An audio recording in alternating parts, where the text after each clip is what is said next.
Hi, I'm Tom and welcome back to Food Related. In today's video, I'm going to go over the most frequently asked questions I get on a weekly basis about how to make pizza ovens.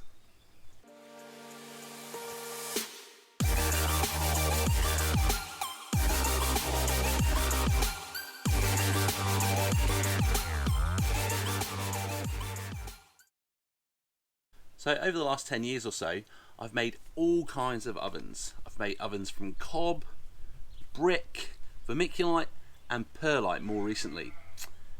They're all different and each have their merits. The latest ovens I've made are from perlite and I'd like to answer the most common questions I get on a weekly basis. So let's get straight into it. Question number one. The most common question I get is which is the best cement to use. So Portland cement, when exposed to high heat, like in a pizza oven situation, will expand and contract, meaning there's a high risk of cracking. Now, in our latest oven, we used white Portland cement, which has a higher strength rating than the grey Portland cement, but we would still expect it to expand and contract.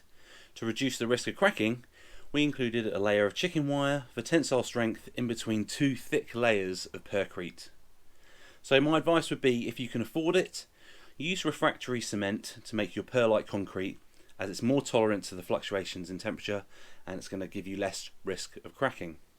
Question 2 is, what is the final weight of the oven? Honestly, I'm not sure about the exact weight. However, 2 people can lift it easily, so I'd estimate around 25 to 35 kilograms, although as it dries out, it will lose a lot of weight. I guess it will depend on how much materials you use when making the oven and the thickness of your oven walls.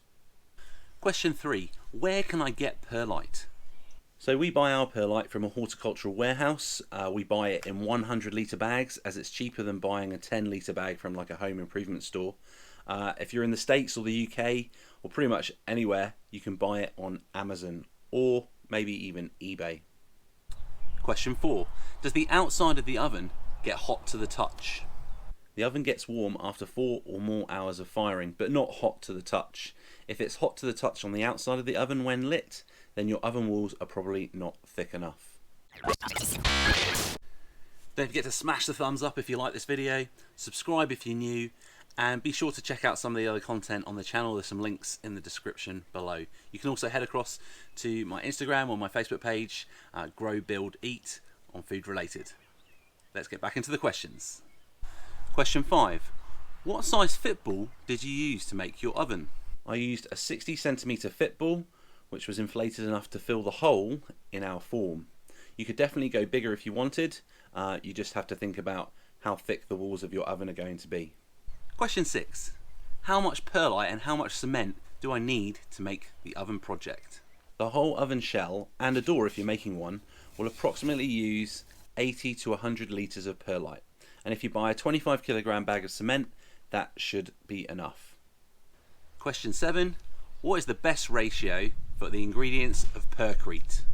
Perlite, or perlite concrete, after lots of experimentation, works best with 5 parts perlite, 2 parts cement and 2 parts water. The water can change, it might be less depending on the temperature when you're making your oven. So if you're in a hot climate, you might end up using a bit less water. I would add less and just add more if you need it. And the last question, question 8, is how long shall I cure the oven before the first fire? The oven needs to cure for at least 5 to 7 weeks before lighting any kind of fire. The difference of 2 weeks could be down to where you are in the world. If you're in a hot climate or in a summer with days over 20 degrees Celsius, then you'd need less curing time. But obviously if you're in winter and it's cooler, you're going to need that full 7 weeks.